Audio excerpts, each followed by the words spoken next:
Good afternoon, everyone. I'm Kevin Galetz. I am an industry education coordinator working with the Regina District Industry Education Council and SunWest School Division. Today it's my pleasure to introduce Rebecca Stein, who is a high school math teacher currently teaching at Rosetown Central High School. Rebecca will tell us all about her career as a teacher in a mid-sized grade 7 to 9 school in rural Saskatchewan. Just a reminder before we begin, this session is being recorded and will appear on the RDIEC YouTube channel for you or others to watch in the future. Any students who watch this session can go to our website at www.rdiec.ca and complete the student survey that can be found near the top of the website homepage. And completion of the survey gets your name in a monthly draw for a $50 gift card. Once again, the website is www.rdiec.ca. Once again, welcome, Rebecca. I'll turn it over to you now. Thanks, Kevin. So as Mr. Galetz is what I'm used to calling him, as he's a former coworker of mine, or Kevin, as introduced, my name is Rebecca Stein, and I am a high school math teacher at Rosetown Central High School. This will be my 6th year in this position, 7th year of teaching overall, and we'll get into kind of my journey and where I've been before this or leading up to this in a little bit. I'm gonna give you a breakdown on some duties of teaching, what kind of a day-to-day looks like, year to year can look like, what our job looks like before and after school, and just try to give you, I guess, a better understanding of what it entails to be a teacher. So I teach grade 10 to 12 math at Rosetown High, Workplace 10, Foundations and Pre-Calculus 10. I do Foundations and Pre-Calculus 20, Pre-Calc 30, Foundations 30, and Calculus 30. I'm also one of the SRC advisors, so our Student Representative Council. I coach our senior girls volleyball team. I'm one of the grade 12 field trip coordinators. We go to Waskesiu every fall. This year we're hoping to tackle that in the spring, actually. We have an incredible leadership field trip at our school that was designed by Kevin, actually, and the kids look forward to it. It's a lot of fun. We get a chance to take a weekend, 3 days-ish, and have a chance to just do a bunch of team building activities for the kids for their grade 12 year. I'm one of the graduation coordinators, and the past couple of years have joined the communications team. So what that looks like is the Facebook feed or the Instagram, our social media. I'm the person everyone sends the stuff to kind of inform our community and our parents of what's going on at our school, as well as we have some display screens, TV screens in our school. So posting some upcoming events or congratulating teams, any important information, I'm part of that communications team that helps relay that to everyone. So now the job description. What most think teachers do are eat, sleep, teach, and that's it. And for most people, they probably think we do all 3 of these things in the school.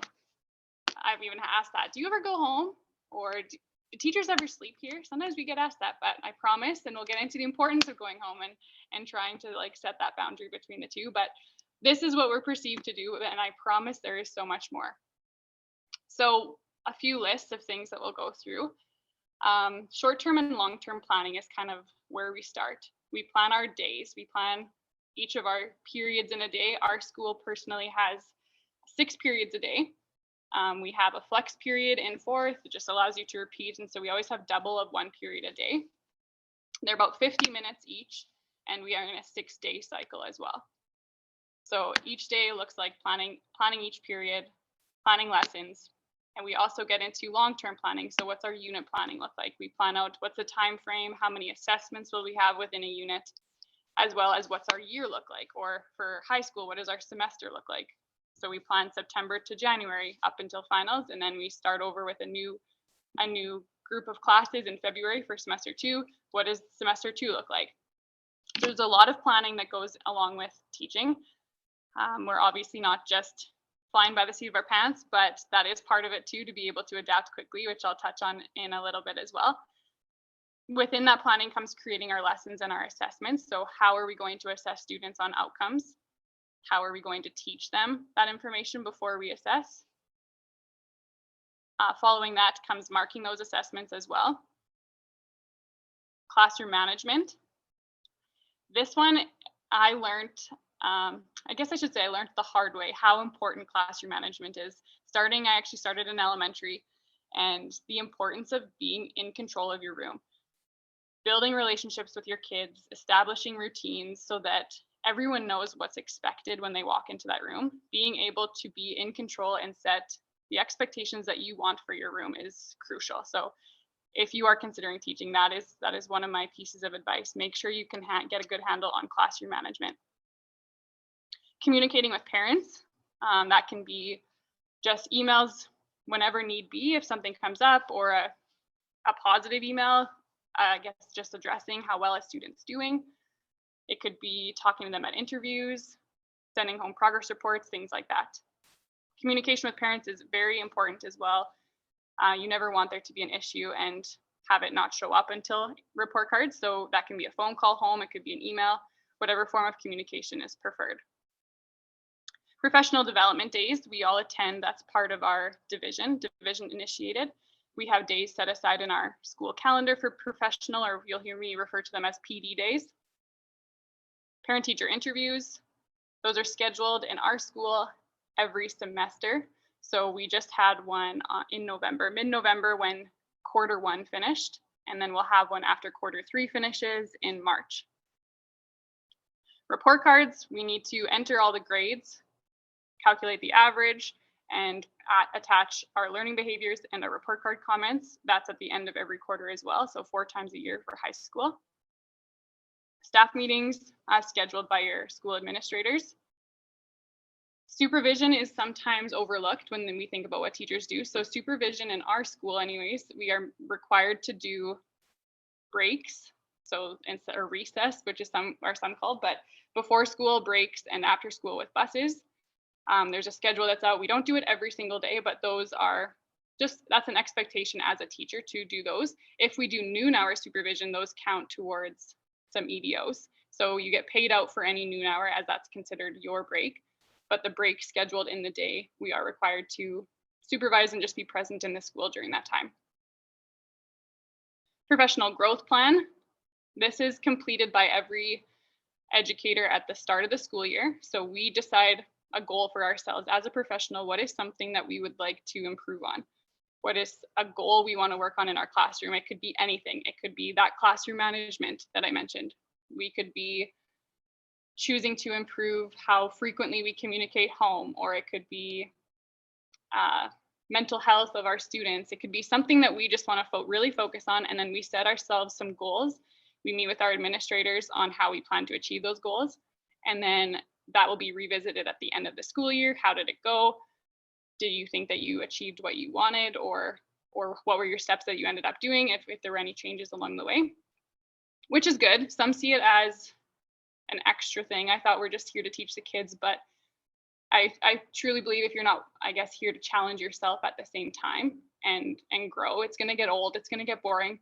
So it's important that we challenge ourselves and push ourselves every year as well. Record keeping, that would just be marks, for instance. Whenever you mark something, make sure you're keeping record of that. That could be record keeping any behavior issues you saw during supervision in the hallway. We need to keep track of that. It could be an email or in your day book. Record keeping any issues with parent phone calls, any concerns they had, or follow-up meetings. Student adaptations looks like learning needs, anything we need to do for a student. We have student support plans that we meet with our student support teachers and go over those. So things like needing more time, or a student may need a scribe for an exam. A student may need less questions on an assessment. So making sure that when we plan an assessment, it's not a one size fits all. I know when you start teaching, that's often how it starts, as because the main focus becomes I need a test for this unit. But then as you start getting more familiar, it's important that we highlight all the unique individuals in our room and meet those student adaptations. We need to be able to collaborate and communicate with our colleagues. Collaboration can come with cross-curricular outcomes that we're teaching. So perhaps I know where I do measurement in my workplace in Apprenticeship 10, the measurement conversions and building things corresponds hugely with our shop teacher with construction. So there have been projects that we've had the kids make where they can hit both outcomes. That's a chance for us to collaborate with the coworkers we have in our building. And just important to be able to communicate with them. So if you have concerns or questions with a student, you could go to another teacher, hey, how's it going in your room? Or what are some strategies that work well for you? I know that I work with the SRC, so it's important that I communicate events that we plan so that all the teachers are aware what's coming up. If we have any assemblies, if we have any school-wide activities going on, that they're in the loop. Extracurricular involvement. Now this one I know, just talking with some people, argue, is this a part of our job? Is it not? And I personally feel it is. I think your involvement in your school is huge, and it really sets the stage for what's being offered, what the kids are able to participate in and be involved in. But are you hired to do extracurricular? You're not. Your contract is certainly your classroom. But I just think as a teacher, your involvement is I guess the more involvement you have, the better. And it's hard sometimes, especially as a new teacher, to set, what's too much? Am I taking on too much? What is my focus? What should I be prioritizing? But ensuring that you can have some involvement throughout extracurricular activities, I would encourage you to do so if this is something you're considering pursuing. And then subplans and folders. So if there's ever a day where you have to be away, so a medical appointment or an EDO, anytime you can't be in your room, you're responsible for providing a plan for your substitute teacher. It's important to have a folder with your subplan in it, having seating plans, so they, especially if it's someone new, if they don't recognize faces, if they're doing attendance is helpful. Any emergency plans in case there's a fire drill or a lockdown, to just have that protocol included in your binder. Supervision, anything you think a sub might need to know that wouldn't already. And we're lucky in Rosetown, we actually have, I should say, like a handful or less actually, but we have some that have been here through it all. They've been here as long as I've been here and longer, like where they finished their careers here, they're retired teachers. And it's nice because then they have some familiarity with our routines and the building, but we can't anticipate that. This year, we're slowly getting more subs that are brand new faces to our building, which we are very grateful for. And just any help, any information you could leave for them when you're away to make the day go smoother, the better. So aside from teaching, as you can see this list, probably I'm missing things as well, but these were just some of the big ones that came to my head. There's a lot more going on than just our lesson that the kids see us teach every day to them. There's a lot that goes on behind the scenes. So it's important to shed some light on those things as well. Some skills and personality traits that are crucial for teachers. I've listed 9 here and there are more, but the biggest thing is you need kids to be able to come talk to you. You need to be approachable and personable. Something that I've learned throughout the years is you don't know what's always going on at home. You don't know kids' home lives. You don't know if they're struggling with anything else. So it's important to also just be patient with them and not frustrated when you see a student that's misbehaving or you see a student whose homework is incomplete. There's often a pretty big why behind that. And if we have this wall up where they can't talk to us about those things or feel comfortable, I guess, then we need to also just take a step back and be patient with what they may be dealing with. It's important that we are organized in our work. It's very easy to lose things, especially when you have around 100 students handing in math tests. It's very easy. And I like to say I haven't done it, but I'm going to knock on wood and make sure that I continue to not lose anyone's math test. But having a designated spot for handing in stuff, collecting stuff, handing things back if anyone's missing. It's important, and it'll benefit yourself, I guess, and how well your classroom runs if you can be more organized. Knowledgeable. Knowledgeable can mean a lot of things, but it isn't just strictly your subject area. It's beneficial if you are knowledgeable in the content that you are teaching, and the knowledgeable on the school that you're working in and the kids that you are teaching in front of is another strong skill and personality trait to have. Being passionate as a teacher is also crucial, as you can tell maybe if you're not passionate, and you can tell when you are passionate, and that just lets you enjoy your job a lot more if you're able to be passionate in what you do every day. Being a critical thinker, trying to think through situations that are challenging sometimes, even if it's conversations or interactions with students. It could be problem solving in the context that you're teaching. Showing critical thinking skills and teaching those to your students is very helpful. And communicative, just being able to communicate with anyone, being able to have conversations with students, parents, and coworkers is another important skill for teaching. Now, my next slide are more that I learned in this past year and a half of this challenging teaching year that we've had. So this is actually an ornament. As I was decorating my house, my mom had gotten me this ornament last year for Christmas, and definition of a teacher revised 2020, it says, a mask-wearing, multitasking, in-class, Zoom using, social distancing, virtual instructing expert who inspires, nurtures, and promotes growth. Also see brave intellectual superhero. So I thought that was pretty cool as I was working on this. When I came across it, I'm like, oh yeah, we also have had a lot of need to be adaptable this year and last year. A lot of change for everyone, not just teachers, but a lot of change has happened in our lives and in our what we consider normal. We get these routines built, and then all of a sudden we're teaching online, something we've never done before for the majority of us. Things are always changing this year, so being flexible, even when it comes to our SRC, if we want to plan an assembly, being flexible to the social aspects or the school activities that go on in the school is important. We need to be able to change on the fly and be okay with that. It's important that we are lifelong learners. The amount of things we've all learned last year and this year, just with challenging, especially teaching online, but learning how to have math lessons from my iPad at home. I had never done that. Learning how to mark math assessments that were submitted through email when you don't have a paper copy. Something else I needed to learn. We're never done learning as far as I'm concerned. And there are a lot of opportunities in teaching to continue to do that. So I'm going to get into that too, some opportunities shortly of ways that we can continue. But right now, I just want to emphasize the importance that you do make sure that you keep an open mind and a willingness to learn. We need to be team players. We all help each other out a lot as we've been learning new things in the past year and a half. Being innovative, ready to try these new things, resilient and persevere through these hard times.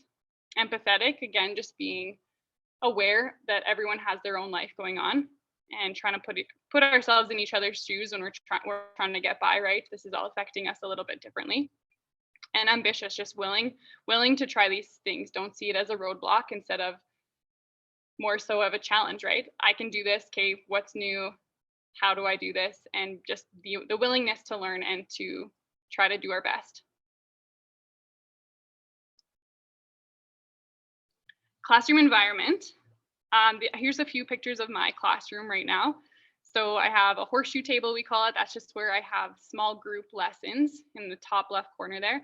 I'll pull a small group of kids that maybe are working on a particular area or struggling in a particular area, and just allows me to have conversations with a few kids, maybe 4 students at a time. I have a while you were out. So that's how I organize handouts when kids aren't here. So I will hand it out to everyone that's present, and then anyone that's not, I'll write their name on it and it goes into a bulletin board, so that's a routine built into my classroom. If you are away, check that folder first, see if you have anything with your name on it, and then they can help themselves with that instead of a line up at your desk. I was gone. What did I miss? It just kind of eliminates that extra question. I have a board at the back of my room where I just recognize students, graduates that I've had in the past, some certificates, diplomas that I've received. I've got some volleyball pictures, it's just kind of my memory board or show off my kids kind of thing. So that's right by my desk at the back of my room. I have a bulletin board that's just focusing on mindset. So change your words, change your mindset. That's a really big, I guess it's important in our school division just to help kids have a growth mindset and encourage them to not give up, to figure out, hey, what could I do instead if I'm struggling, instead of hitting a wall. And then that last bottom right picture is just a glimpse of my classroom, so of my desks. My school, a few areas in my school that I decided to highlight. I have the library on the left-hand side. Library is important. We think of a traditional library, I know when I was growing up, just a room full of books, which it certainly is at our school too. It might be hard to see depending on, I guess, how big it is on your screen, but we do have a few rows of computers, and that's where we house our distance learning students. So those students who decide to take a class over distance learning. Often the reason for that is it's a class that's not offered in our school. But what I'm experiencing for the first time this year in my workplace and apprenticeship 10 course, it's been tiered, and I have a very strong group of kids. And I have over 10 students that are finished already. They've written their final.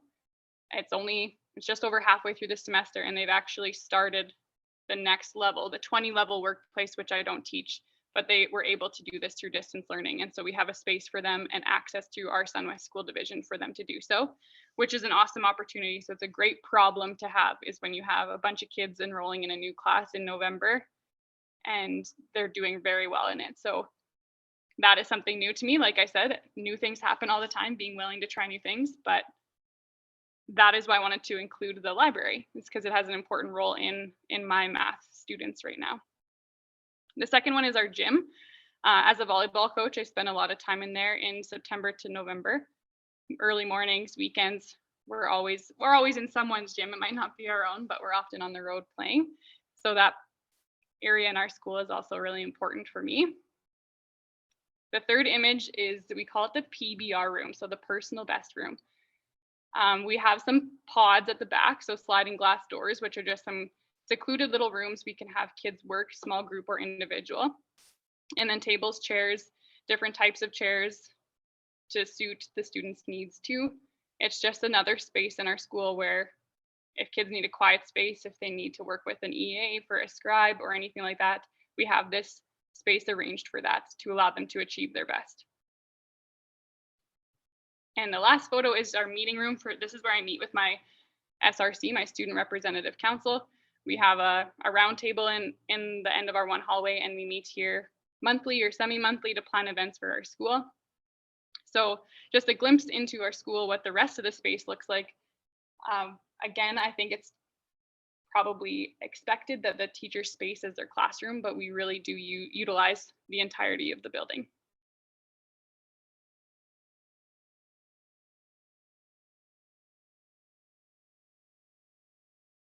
Daily equipment, resources, and programs. So I'm going to start with equipment. In a classroom, I think my most frequently used piece of equipment would be my smartboard. I use it all day, every day. I will print all of my documents to smart notebook files, which allows me to use my smartboard to write on it. I can have math tools on there. I can open calculators. I can put rulers or protractors and do essentially is anything I need to on my smartboard. What I like about it, opposed to a whiteboard, is you don't just have to erase it to write something new. So I do use my whiteboard. I have it on surrounding both sides of my smartboard, but I'm able to save a file with anything I write on and able to follow along with examples that the kids have in their notes. Just a little bit more user-friendly and easier to save changes. I can't save too much on my whiteboard without writing "please leave on the board." So that is one benefit definitely to having a smartboard in my room. Desktop, laptops, computers we use all day long as well. Photocopier is your friend until it's not, until you accidentally jam it when you had a bunch of stuff or someone behind you had a bunch of stuff to photocopy. So it's always good and we can help each other fix that out. But it's always a joke in our staff room. You never want to be caught jamming the photocopier. Hopefully someone's always willing to help you out though. Graphing calculators are big for me, especially just because I do teach grade 10 to 12 math.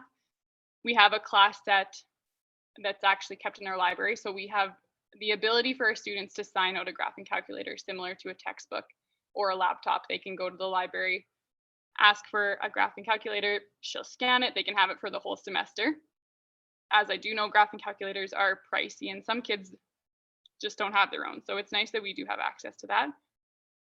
And then various different school supplies all over the map: rulers, protractors, pens, pencils, the works. We use it all. Some resources that we use in a high school math class. One that I rely heavily on is Desmos. So Desmos is an online graphing calculator. It allows me to enter functions or graphs that my students will be seeing on their graphing calculators and project that onto the board. In the past, I have had our division tech upload a file for, I'm not sure what the correct term would be, but basically an electronic graphing calculator. So it looks just like their graphing calculators. I can drag it over to the smartboard and teach them at least how to use their buttons, but the screen is still very small. It's about the size of the screen on their calculator. So Desmos is great for allowing me to enlarge what we're looking at and go through our functions unit using that tool. Mathletics and IXL are programs for more practice, repetition and practice for outcomes K to 12. The emphasis for those two are primarily elementary and middle years, but they do have outcomes that meet the secondary outcomes as well, which is good. So students can do as much of that as they want, repetition, any free time, they can access it from home. It's a good online platform for extra practice. GeoGebra. This is a program that brings geometry and algebra, just like you can kind of hear in its name. It allows you to graph shapes for geometry, functions, and create linear equations for your algebra. It's a very cool program as well. It's an app and it's an online website that we've used for various units. And then ZipGrade is another one of my lifesavers, especially during final exams. If you're unfamiliar with ZipGrade, I highly encourage you to check it out when you have any multiple choice questions. So how it works is there's a bubble sheet that students can circle or shade in their answer, and then your camera on your phone will scan the sheet once you've entered the answer key in, and it marks it for you. So it'll at least tell you the letters, at least, like what they got right, what they got wrong. It won't be able to assess their work where the error is, but it really helps during finals when you can scan their multiple choice and it will tell you their grade on that. And then I always go in and mark their work after. But it saves a lot of time when you have a bunch of students writing final exams. We have some teachers actually in our building who use it year round. All throughout, I primarily use it for unit exams and then final exams only. Some programs that we use day to day, Microsoft Office would be a staple for an educator, or at least in our division. All of our emails are through Microsoft Outlook. We have a lot of our files on OneDrive. Teams became a staple last year. We taught everything through Teams. We're still using Teams. So something that was nice about last year is the positives that come out of a challenging time. Never used Teams, never heard of it before. We teach online, and now I still use it every day. We have our SRC has a team where we chat through it and keep all of our plans and our files. I still have a team for every class that I teach, so I can upload the notes. I upload any reviews or answer keys, and that kind of has taken the place of our class wiki, but it's nice because there's chat through it. We can communicate, we can schedule meetings, we can upload files, you name it. There's a calendar on there for upcoming events or quizzes. So although we learned it under stressful times, it has become a tool that I think is soon going to be irreplaceable and has been a huge aid in our teaching.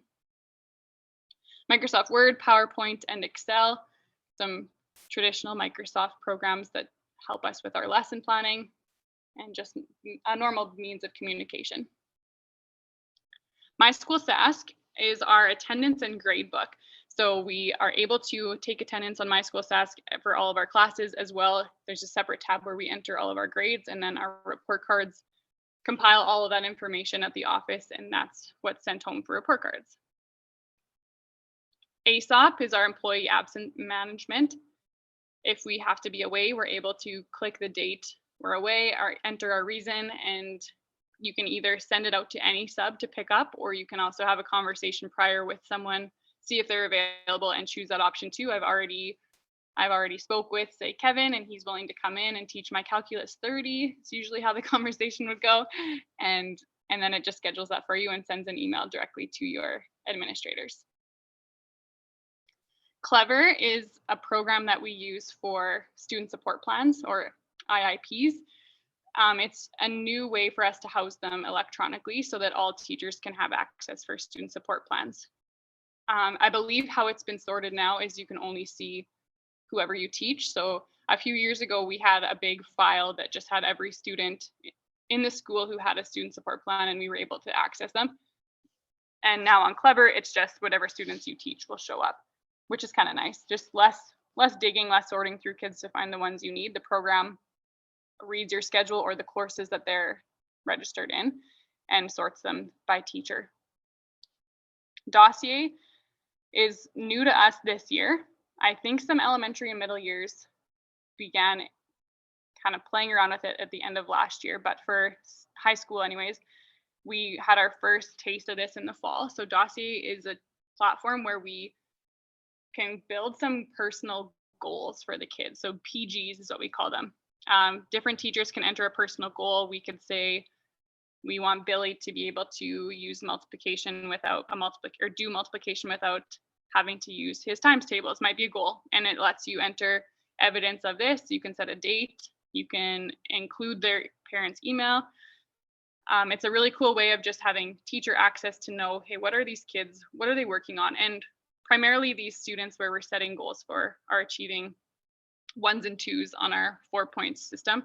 So what's a goal, a realistic goal that they could achieve that might not be a 4, it might not be the full outcome at their grade level, but some way that they can still be accessible and improve with wherever they're at.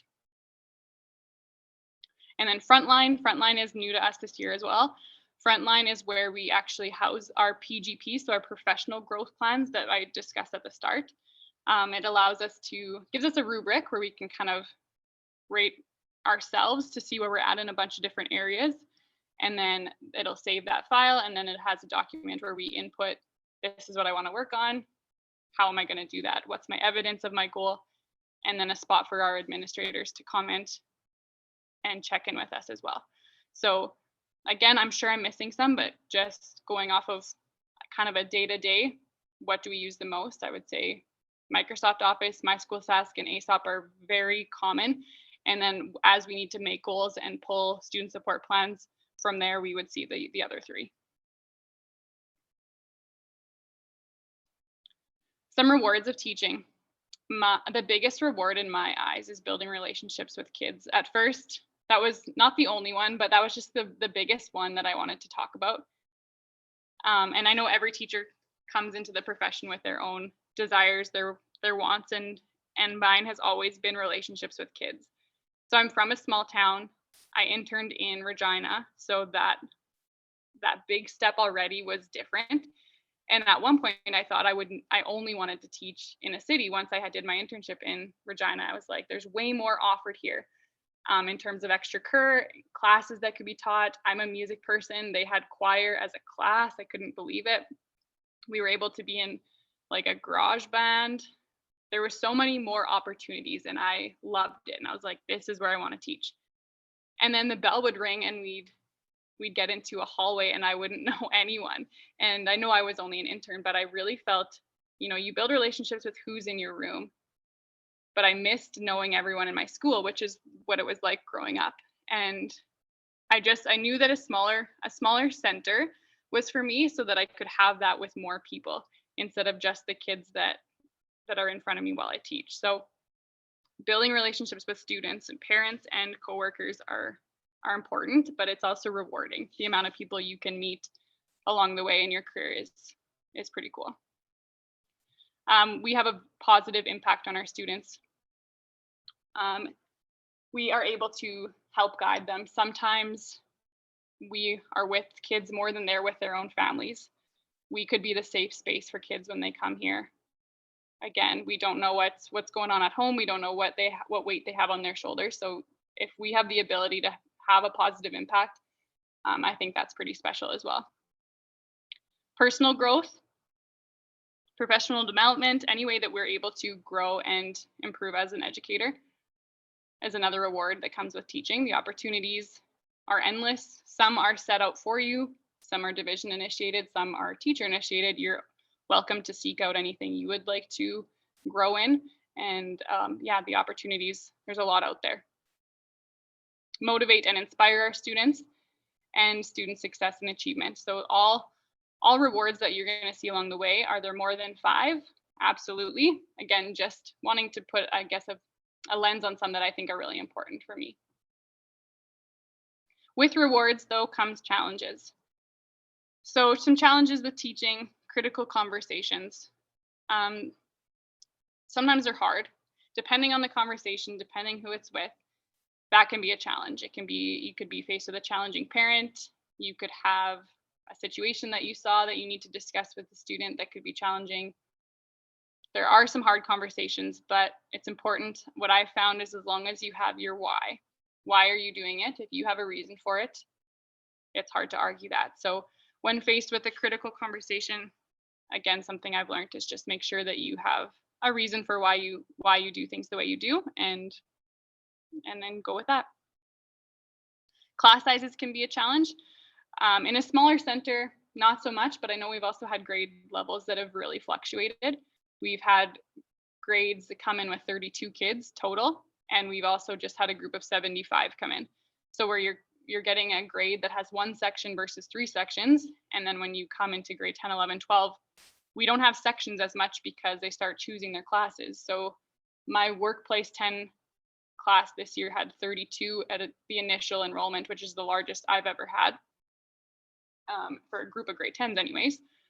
And I think my calculus might have 8 next semester. So some large classes can just be challenging trying to meet the needs of everyone, but we figure it out, I promise. Varying expectations could be division expectations or admin expectations. What are the new goals that we're working at as teachers? What are expectations of students, of parents? There's lots of different expectations that need to be met. Lack of supports. That doesn't necessarily mean that you don't have people in your corner or people that are supporting you, but it could be low numbers of educational support in your school, which sometimes happens in smaller rural towns too. So just not having access to EAs, if everyone needs one, it's hard to do that. Lack of resources, things like that. And then the diverse learning needs of our students. A challenge that takes time to get used to, for sure. It's easier to plan for a cookie cutter class where we assume everyone's the same, but again, realistically, it's not. So getting to know your kids, learning, working with your student support staff to learn how to make adaptations for these students, all pieces that are very crucial, challenging, but important that they're met. Salary, I just have a quick breakdown here of our salary. So I won't get too in depth with it. I wrote a little bit on the side of the difference between class 4, 5, and 6. This screenshot is just from our updated 2021 salary. So usually if you come out of university with 1 degree, you would be a class 4, and the step 1 just counts as year 1. And we increase a little bit every year until year 11. Class 5 is predominantly 2 degrees, and 6 would be anything more than that. So there's a wide arrangement of different ways that you can get to class 6. You could have your education degree and another bachelor's and a graduate level. You could have a certificate. You could have graduated with honors. There's a lot of different ways that you could get that class 6, which I encourage you just to check out the STF website if that's something you're interested in learning more about. But I know that we were just asked to include a range of salaries. So depending on your years of service and depending on your degrees would give you a better idea on what your salary would look like for teaching. Benefits, we are very grateful for benefits. Like, honestly, this is kind of a great way for me to even remember how much coverage we have. And it's like, why don't I use this more? But prescriptions, 100% coverage for the majority. I think there are some in fine print that aren't covered, but for the most part, we have our prescriptions covered. Health practitioners, that is chiro, massage, acupuncture, physio, anything where you need to go see another health practitioner for. 80% coverage, and then we get $500 a year. Psychologists and social work, 90%, and a max of $2,500 per year. Vision is every 2 years that this fee is, so you get $125 for your eye exams and $400 that can go towards your contacts or glasses, any supplies you need. Diabetic supplies have coverage, ambulance and hospital fees. If you're traveling, we have out-of-country medical care and some coverage for medical supplies and equipment. So a huge benefit, as it is called, to teaching is the large array of benefits that we have through our program and our health plan. STF, certainly they're taking care of us, which is good. Pension, we have some money that is put away every month that will be automatically deducted off of your pay statement. The STF will take it off with, yeah, like I said, every month. And how it's decided what you get when you retire is just depending on how much you earned and the years of service. So there's more to it than years of service plus earnings. But I know when I was looking through our pension and our STRP, it just explained that the formula that they use, they take into consideration how long you've been teaching and the amount of money you've made. So the earlier, from my understanding, the earlier you can up your class, I should say, or the more degrees you have sooner, the better. So the longer that you're making more money will benefit you for when you're deemed eligible to receive your pension. Holidays. I know I get a lot of flack from family sometimes about getting my summers off, but I'm like, be a teacher then, no one's stopping you. It is a huge reward and it is something that is enjoyable, but it also is not the reason that we go into teaching for sure. It's just one of those rewards. So we get all stat holidays off. We have a couple weeks at Christmas, Feb break, Easter break, whenever that lies in March or April, and then all of July and most of August. Towards the end of August, PD days start filing in our staff meetings. So we're always back at some point in August and just independently as we come to get our classrooms ready as well.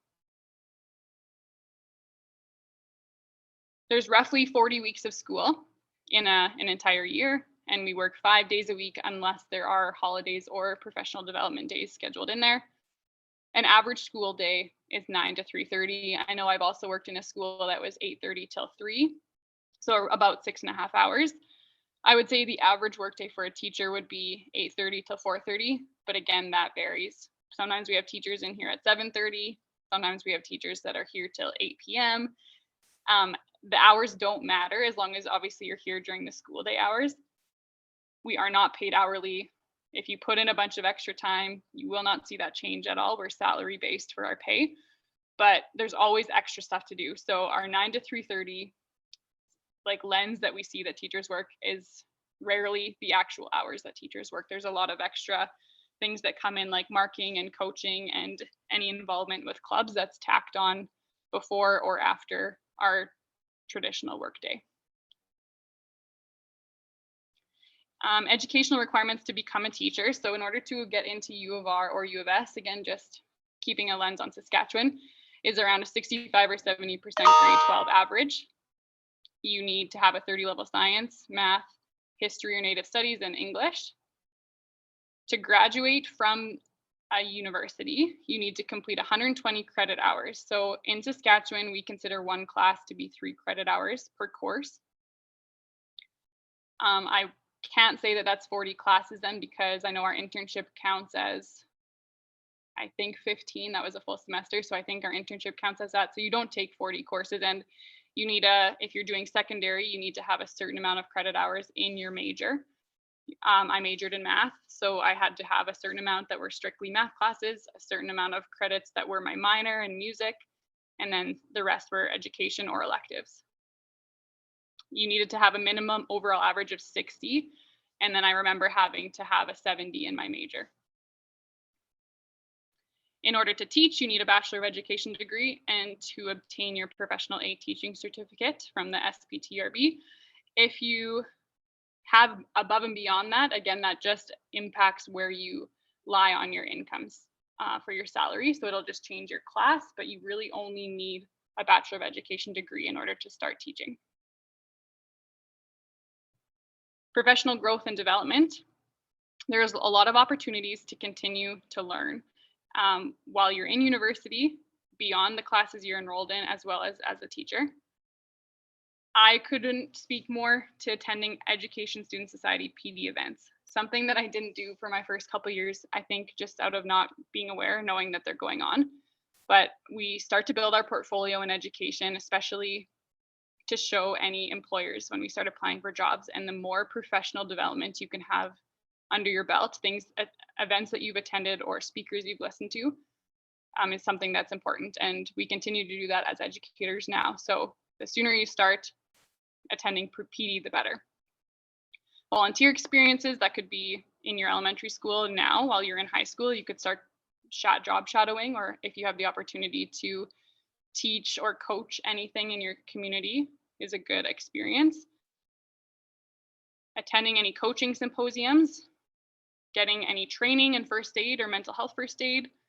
And principal short course is something that I actually did this past summer. So it's an opportunity for, yes, I'm already a teacher, I have some PD, I have some training, but what else could we do? So the principal short course just lets you have a glimpse into the life of a principal if that's something that you're pursuing as a next step.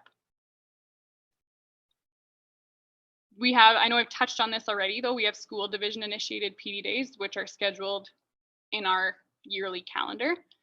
I've also attended many PD days that I initiate, so I seek them out. The division will cover them. We have a certain amount of money set aside to cover our PD days. And then growth in our career opportunities to move up, I should say, would be a classroom teacher can move on to be a school-based administrator.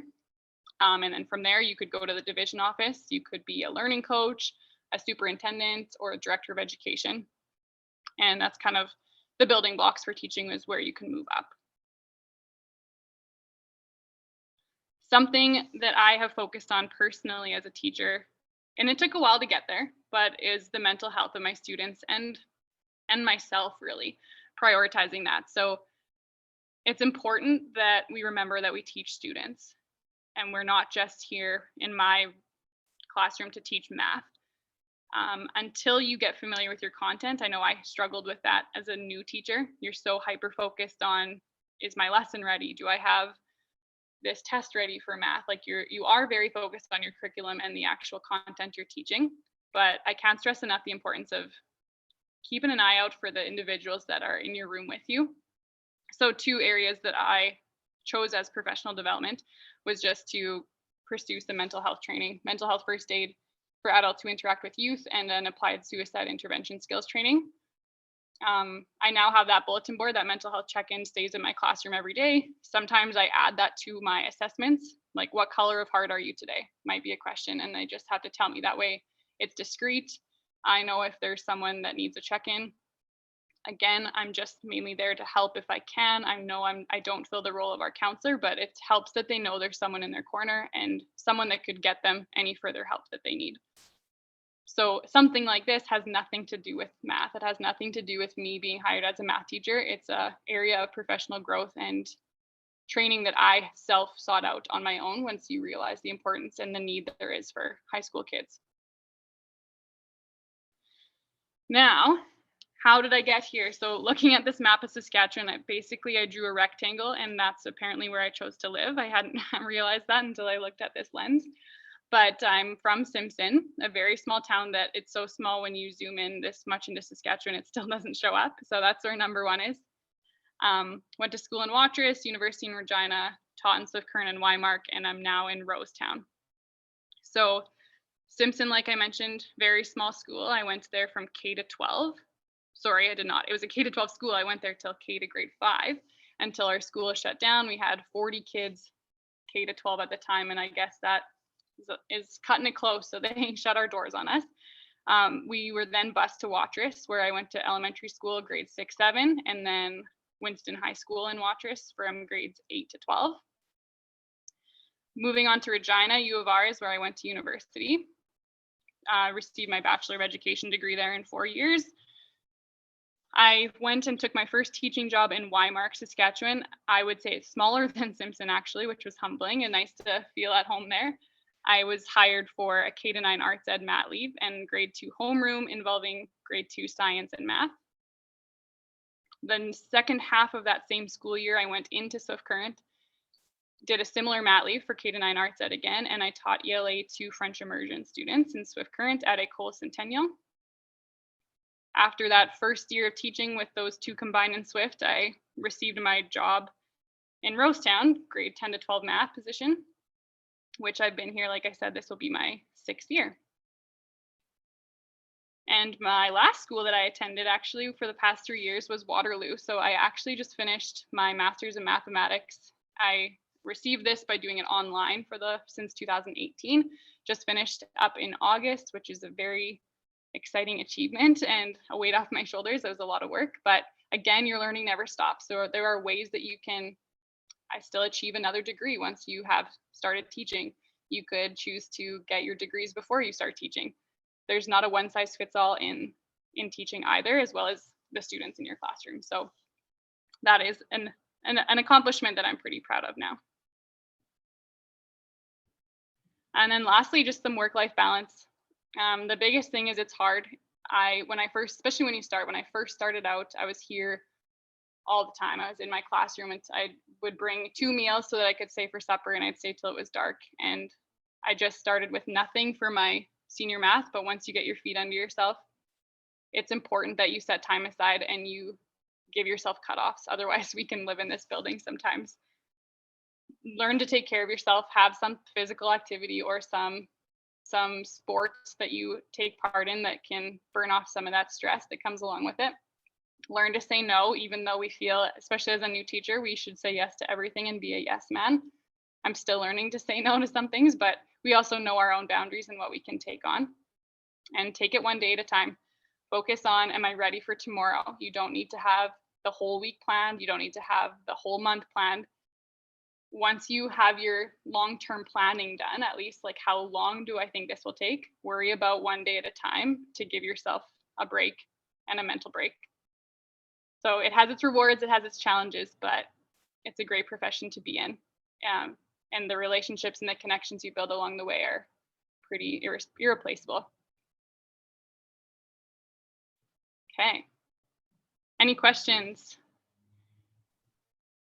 Well, Rebecca, Kevin here, I don't really have any questions, but I think you highlighted a couple of things. You did a real good job of very thorough about what a teacher's about, but I think just to commend you on some of the things you brought out there too. And that's what makes you such a great teacher, is the fact that you put students first, and your emphasis on you just never quit learning. You're whether it's your own personal learning with your masters, but learning, as a teacher and in your day-to-day stuff. So kudos to you. I picked you kind of because I thought you'd do such a good job of this, but I also picked you I asked you to do this because you're a real great ambassador for the profession. So keep up the great work. Thanks, Kevin.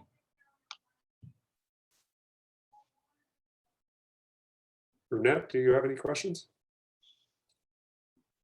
No, I want to thank Rebecca as well too. It was very well done, and thank you so much for taking the time. I know you're heading back to class here soon as well, because we are catching you in a teaching day. But yeah, thank you so much on behalf of RDIEC for taking the time to do this. Awesome. No problem. Thanks for having me. Yes, and we'll probably let you go then, because I think the bell just went in the background, didn't it?